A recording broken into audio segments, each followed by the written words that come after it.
തിരുവനന്തപുരം വിമാനത്താവളത്തിലെ IB ഉദ്യോഗസ്ഥയുടെ മരണത്തിൽ police ഇന്ന് കോടതിയിൽ റിപ്പോർട്ട് സമർപ്പിക്കും. ആദ്യഘട്ടത്തിൽ അസ്വാഭാവിക മരണത്തിന് കേസെടുത്ത പോലീസ് ഉദ്യോഗസ്ഥയുടെ ആൺസുഹൃത്തിനെ കഴിഞ്ഞ ദിവസം പ്രതി ചേർത്തിരുന്നു. ബലാത്സംഗം, തട്ടിക്കൊണ്ടുപോകൽ തുടങ്ങിയ വകുപ്പുകൾ അനുസരിച്ചാണ് മേഘയുടെ ആൺസുഹൃത്തും IB ഉദ്യോഗസ്ഥനുമായ സുകാന്തിനെതിരെ പോലീസ് കേസ് രജിസ്റ്റർ ചെയ്തത്. ഇക്കാര്യം പേട്ട പോലീസ് കോടതിയിൽ അറിയിക്കും.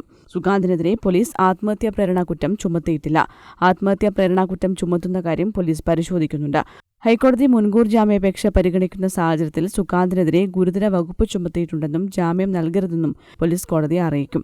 സുകാന്തിനെതിരെ പോലീസ് കേസ് രജിസ്റ്റർ ചെയ്ത കാര്യം IB അറിയിച്ചു. പ്രതി ചേർത്ത സാഹചര്യത്തിൽ ഇയാൾക്കെതിരെ വകുപ്പുതല നടപടി ഉടൻ ഉണ്ടായേക്കും. മകളെ ആത്മഹത്യയിലേക്ക് നയിച്ചത് സുകാന്താണെന്നാണ് IB ഉദ്യോഗസ്ഥയുടെ പിതാവിന്റെ ആരോപണം. മകൾ ലൈംഗിക, സാമ്പത്തിക ചൂഷണങ്ങൾക്ക് ഇരയായിട്ടുണ്ടെന്നും പിതാവ് പറഞ്ഞിരുന്നു. കേസിൽ താൻ നിരപരാധിയാണെന്നും IB ഉദ്യോഗസ്ഥയുടെ മരണത്തിൽ പങ്കില്ലെന്നുമായിരുന്നു മുൻകൂർ ജാമ്യാപേക്ഷയിൽ സുകാന്ത് പറഞ്ഞത്. മാർച്ച് 24-നാണ് പേട്ട റെയിൽവേ സ്റ്റേഷൻ സമീപം IB ഉദ്യോഗസ്ഥയായ മേഘ മധുസൂദനെ ട്രെയിൻ തട്ടി മരിച്ച നിലയിൽ കണ്ടെത്തിയത്. News desk, Kannur vision.